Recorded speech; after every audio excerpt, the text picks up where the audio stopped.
Welcome to the Political Risk Podcast, where insurance and geopolitics meet. I'm your host, David Benyon. My guest for this episode is Jelle Ouwehand, Head of War, Terrorism and Political Violence at Arch Insurance International.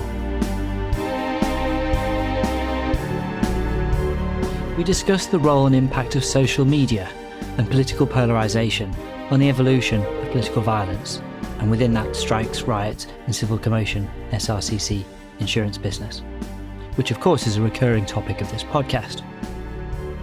We also talk about the evolution of Arch's own PV book, with some events and lessons along the way, and touch on the current pricing environment, whether there's price adequacy, and when it comes to risk selection, what are some hallmarks of a good risk? Enjoy the conversation. First of all, thanks for joining me on the pod. Glad to be here. We always start with a bit of an introduction, so please start by telling the audience about your role at Arch Insurance and how your political violence, terrorism, war team is structured. I've been sort of running this team now since the end of last year, following the departure of the previous head of the business. We're a team of 11. We write a global book, and it's all written out of London. So at this moment in time, we do not have any overseas offices, but that might eventually change over time. So I've been in underwriting since 2018. Prior to that, I was at Marsh, acting as a broker. So what does the portfolio look like in terms of the geographic spread of business and the types of risks that you're typically underwriting? So it's a very broad mix. So anything from, real estate in the UK all the way to, heavy industry or refineries for that matter in the Middle East. There's very few countries that we don't write. Obviously, there might be, limitations versus, from a sanctions perspective, etc. But we do consider all occupancies and territories at the right price. The makeup of the book is split roughly a third terrorism, a third full PV, and then a third strikes, riots and civil commotion, with the latter especially having grown quite significantly over the last couple of years.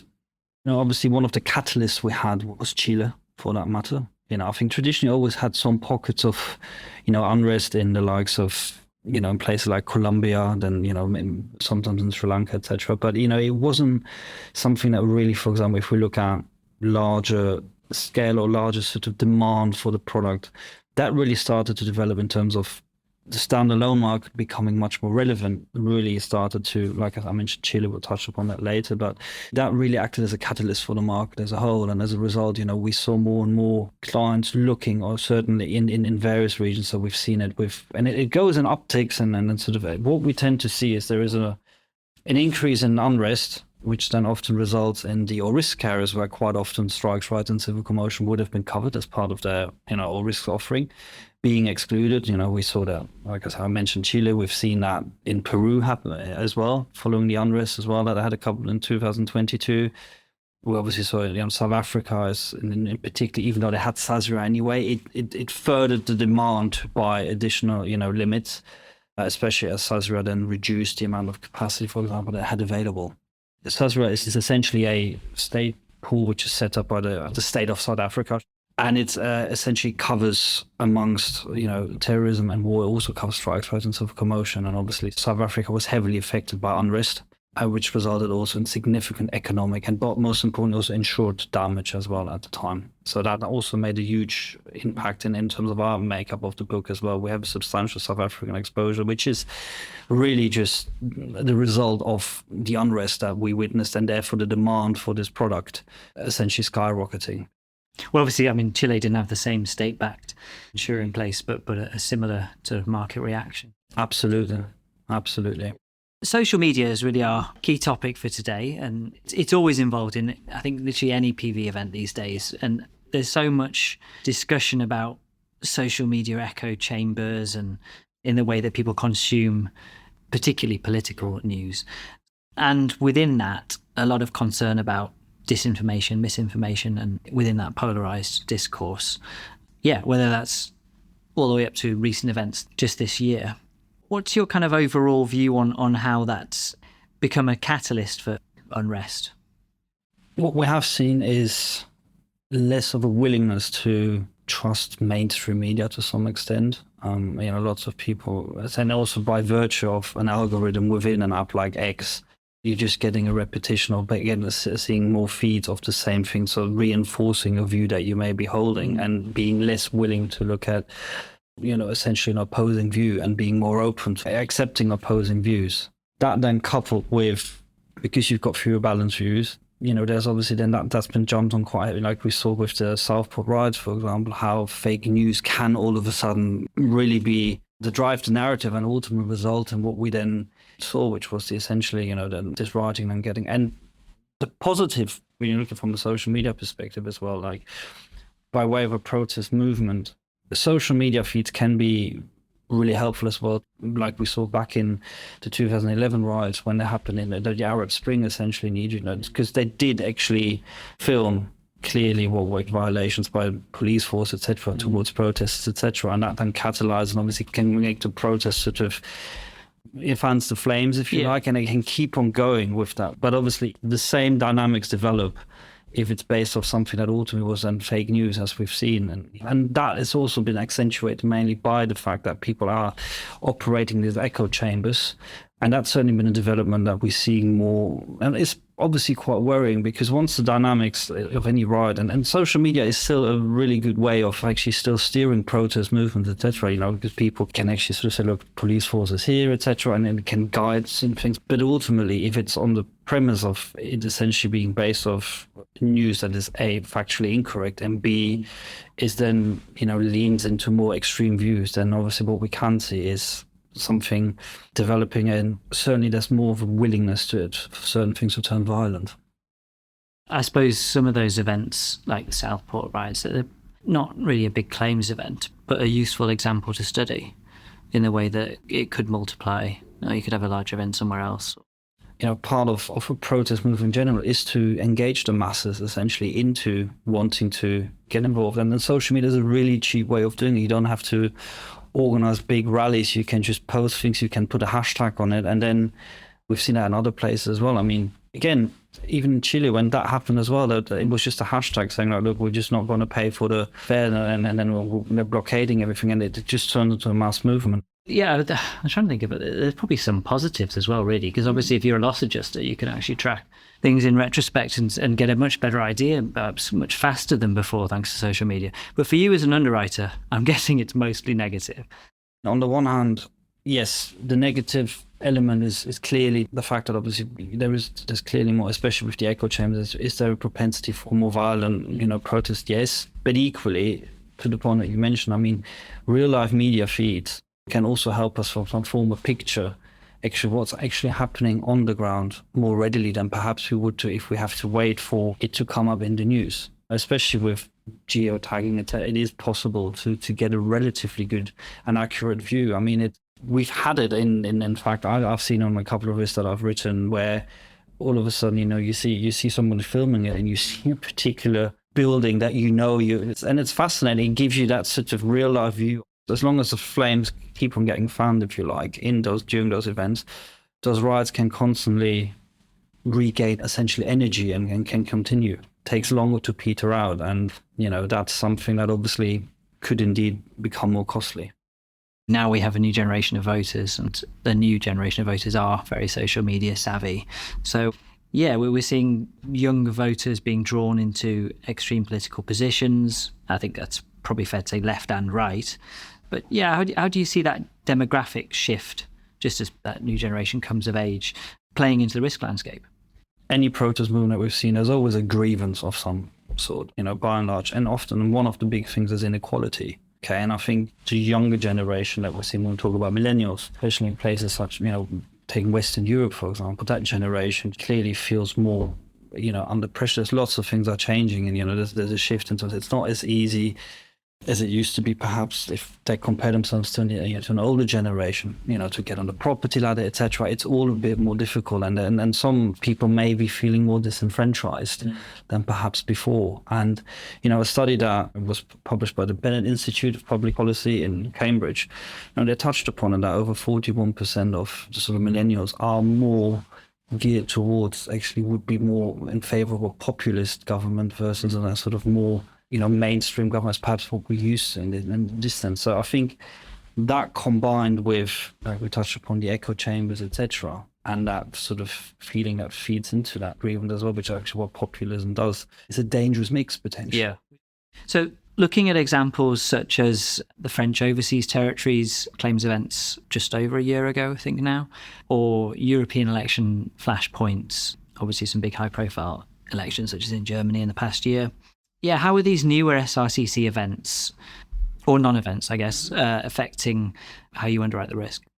Luckily, the German elections passed without too much of a, there wasn't a real issue around riots. But, you mentioned the French overseas territories. I mean, New Caledonia, following a proposed change that would affect how the French locals who live there, not from New Caledonia, how they would be able to actually be voting in local elections, which was perceived essentially by the local population as an infringement of further sort of losing a bit of the independence that they have in terms of on New Caledonia and then the French state getting more, powers back. I don't know enough about the background of that particular event. I mean, I don't know whether that was one that social media played a big part in. It was less social media, but what it did show was just the potential damages that can all of a sudden occur because for us, when as much as sometimes we see riots, it doesn't always necessarily happen in places where insurance penetration is at the same level as perhaps, and New Caledonia, for example, the losses were estimated to be about 2 billion euros. So there's a substantial amount of loss activity. And that's the thing, I think, what we've seen sort of for us, as these riots start occurring in places that have got relatively sophisticated economies and also therefore higher insured values, etc., the propensity to have major claims just sort of significantly increases. So I think that's something that we have to really take into consideration. And it's often when you get sent, new submissions from territories where usually you wouldn't, from a terrorism perspective, you wouldn't necessarily worry too much. But then you start seeing the loss runs from your risk and how often strikes, riots, and sort of commotion, for example, in not just in France, but also in France as a whole, sort of come up again and again. There is significant loss activity. And so it's always something that we have to really take into consideration in terms of, certainly it affects the pricing, but most importantly, they're not low frequency and high severity. Quite often you see that actually there can be almost that mix of, you have to really pitch your pricing and also your line size deployment accordingly, because they can happen more times. And as we said, it can vary as well. Like an event can spread, it can go to different areas. And sometimes we see all of a sudden pockets, again, just sort of coming like Southport, you wouldn't consider an area where you'd associate that with a major riot occurring all of a sudden. You'd have an idea that maybe something in London or other sort of large urban areas but a smaller town wouldn't necessarily be the first port of call, and in terms of in your mind as an underwriter when you look at risk. And that's something that, again, to some extent as well, because New Caledonia, for lots of people, it's a country which not a lot of people actually have a lot of dealings with. I mean, I certainly had to look twice on the map to actually see where it is. And when then you didn't see sort of where it is and sort of how much damage actually was caused, it's quite significant. So that's something certainly, that's been the key differentiator between some of the traditional, if I may use that word, traditional territories where we used to sort of ride, like in Latin America and some places where it's often small scale, not particularly large, but that's been the big change. And that is something that I think we will see potentially more of as and when certain grievances arise. So people are more willing to, because the other thing with riots or with protests as well is quite often, if you're disenfranchised, what helps is, in order to get the government's attention, is to essentially, be more violent. We see that, in some of in the extractive industry quite often, why not blockade a road or actually burn a few vehicles, etc., because you get a reaction from the government all of a sudden in a territory which otherwise they wouldn't necessarily pay too much attention to. So, violence as a means of getting attention is also something that I think we will continue to see occurring. Well, let's spend some time looking at underwriting lessons and looking ahead as well. Your book of business encompasses terrorism business, and like you say, you've got overarching PV and war risk. But is SRCC the biggest threat you see it writ large? I would say, in terms of there to be the most loss activity, absolutely.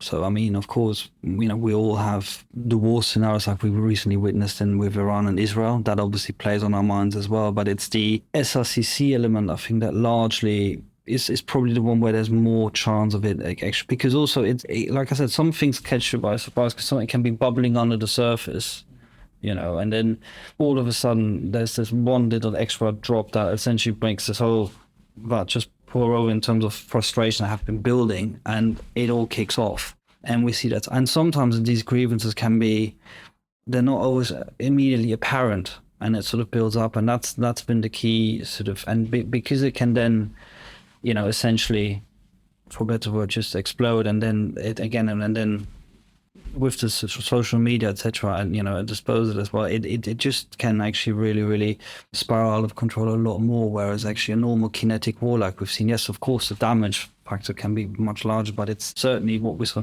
It was almost a little bit more controlled. Whereas rioting, it just takes up a different dynamic. It's essentially when the amount of protests becomes big enough, then it can go in all sorts of directions. You'll have people who are just there for one cause. You've got other people who will be looking to essentially, as part of the rioting, also go and loot, etc. It develops a completely different dynamic. This is a very challenging market to be in. The fresh capacity being deployed, you see risks being presented by the broker, and you don't have as long as you might want to decide whether you want to select them or not.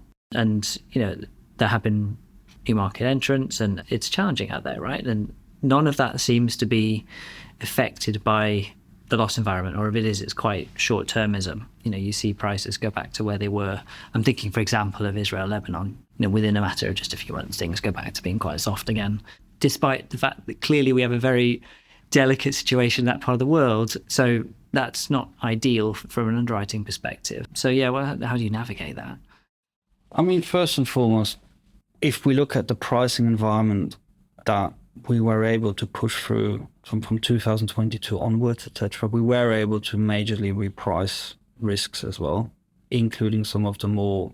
There are some accounts where, in the past, probably would say the price adequacy simply wasn't there to reflect the fact, especially when I come to riots, it's sometimes the attrition that you need to price. You need to price that in. You will have constant small claims, etc., which start eroding away your premium base, and it's something that you need to price accordingly. And we felt that we were able to push those sort of accounts quite heavily, and getting adequacy where we're actually comfortable with writing those sort of more attritional accounts, and benchmark pricing remained more than adequate. It is true that indeed pricing is starting to come under pressure. But I think we can still differentiate in the sense that, in certain territories where, despite the rate reductions that we're seeing on some of them, we're still multiples above where they were right at the, if you want to say, at the sort of right in the trough where they actually came from. So it's navigating it, but I think we're not at a stage yet where that risk is now below technical pricing. And to your point, of course, there is new capacity that comes in, and people might do that at a pricing that, you might not agree with. But on the other hand, there's still overall, we're still able to get adequacy where we need it. So we remain quietly optimistic that that will continue for the foreseeable future. Yes, there might be deviation on some peril base, but I think with SRCC, certainly, I think there is, just a general recognition in the market that needs a separate sort of lens to apply to it. Let's go back to Chile for a moment. So it's often cited as a turning point for political violence, and clearly that was an SRCC event. What were the key lessons learned there, do you think, about how different types of civil unrest can require very different underwriting approaches? For Chile in particular, it leans in a little bit into what I mentioned around the values exposed, etc. I mean, Chile is, was a highly sophisticated economy within Latin America in terms of, and also not just, also in terms of GDP, etc. But obviously had major inequality issues, etc. And then that was obviously where the perceived inequality, at least by the younger generation, when actually there was a 4% rise in the train ticket prices. That's what I meant is bubbling. There was something going on under the surface, and that was the final straw. And that then set a whole sort of thing in motion. And I think for us, the main thing was, it's just like, if you have a combination of there's enough willingness to actually wanting to push for change, and then it was clearly met by a lot of force as well, and then that sort of pushed the protest movement to take it even further. And then that combination of a highly sophisticated economy and well-insured economy, etc. as well. That's the sort of typical combination of where then you can see huge losses sort of arise. And that, I think, has just remained the main thing. Is, like I said, I think for me it remains the thing. It really is a question of how sophisticated is an economy, because that really affects your loss picks. Yes, you can of course have, I'm not saying you can't have large losses in countries that are less developed, but often in terms of large scale urban rioting, it is usually in more of an issue in, like it would be Europe, and for example a place like, like in Chile or even in America, it can cause substantial damage. When we spoke before, you mentioned not just the urban losses in Chile. But... Yeah, so I think when we started underwriting Chile post the, when the demand was high, and, we looked at not just obviously what was on the urban areas, but we also were offered a lot of construction plant and equipment policies, which mainly focus on forestry equipment in the southern parts of Chile, and that in itself had its own. So that's construction and logging type work? Yeah, sort of logging, mainly logging, and then sort of forestry, so for big pulp and paper companies, etc. And that was a very different dynamic that we in the end then established, sat outside of the urban, rioting that we saw going on, and actually still continues till this day. So that's not part of the protest movement that we saw? Is that more recent and just ongoing? So that was ongoing there clearly as well, but it clearly all came in at the same time, because with the riots, essentially the market stopped, as in the all risks market stopped offering strikes riders of a commotion cover. So everybody had to go and find this new cover, and, including that forestry equipment had to also be insured, and that came into the London market as well. And, we looked at the sort of rating environment at the time, and we thought we got adequate rating. But what we did find is that there was significant loss activity outside, and continues still. These sort of clients still continue to have issues with that. That's a very different dynamic. And that was something that we learned as well as that. And then we do that, actually. It's the same. And if I look at the risk in anywhere else, for example, in Peru, you look at a mine in southern Peru, you look at it completely different to certain mines in northern Peru, because there's simply a different dynamic how the local population, views that sort of asset base. And it's something, it cannot have a just like one size fits all approach. And that's something that I think Chile, and then our experience with CPE and then in other parts as well, that's sort of given us. And I think that's part of the maturity of the market that we're now starting to witness, is that, SRCC can be underwritten on a standalone basis, but it does require quite in-depth analysis and understanding actually what you're covering, because the urban can be, that's usually driven by elections quite often, or that's usually when we see it, or there might be one of the things, but there are other issues around rioting, etc., that happen more in the periphery, but are often linked to a particular type of occupancy, and that's something you have to be very mindful of. So Jelle, what are some of the factors that you might consider as positives for risk selection? I took the example of mining, for example. I think it's very much understanding what we find time and time again in something like that is actually something as simple as actually really diving into the company that you're actually insuring, in terms of how seriously they take ESG or corporate social responsibility. And we found that if we see companies that have got, clear engagement with local communities, etc., and where they're very good at also articulating that to us as underwriters and what they actually do. So, what have they actually brought to the, because we always find that, especially in the extractive industries, if there's an active effort on behalf of the insured to, either employ the locals, or if they can't be employed, that actually they can still get a benefit from it by way of new schools or whatever infrastructure. And sometimes we see new wells being built, you name it. There's always something that, they'll find that. We find that helps in actually bringing down the propensity to actually of people wanting to go and protest against those sort of assets, or the owners of those assets.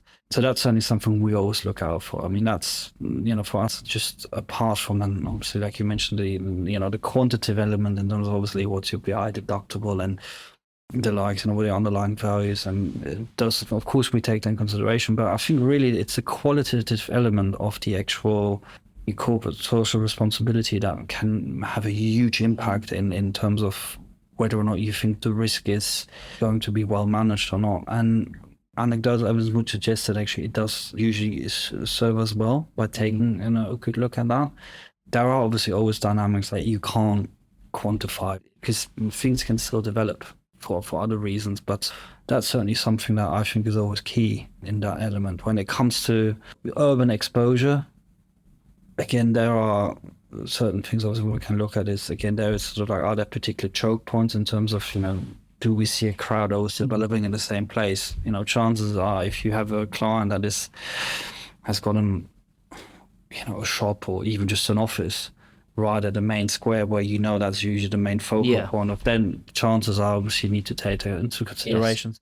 This line of business, PV, has evolved from war but largely terrorism business, and that sounds very much like the way a terrorism underwriter would discuss blast zones as kind of a natural evolution. And I think some of the modelling that we see, although it's quite nascent, is along those lines. It makes sense to look at heat maps and the way crowds would move in the same way as you would a blast zone. And parts of Lima, I remember when I went there and I was shown around sort of the old centre, they actually do have essentially sort of riot gates, if you like, which they can literally shut at particular spaces to keep people in. But that automatically creates a barrier.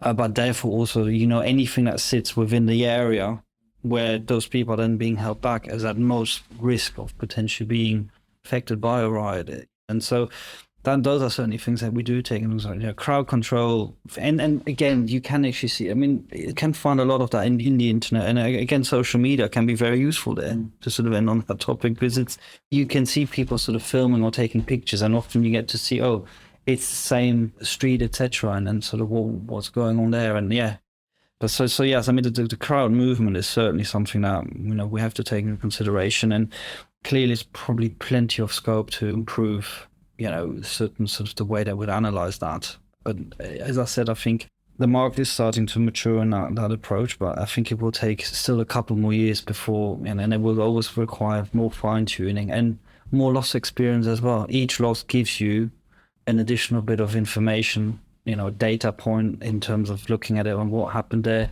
than you might have done before. Yeah, thank you very much for taking the time. You're very welcome.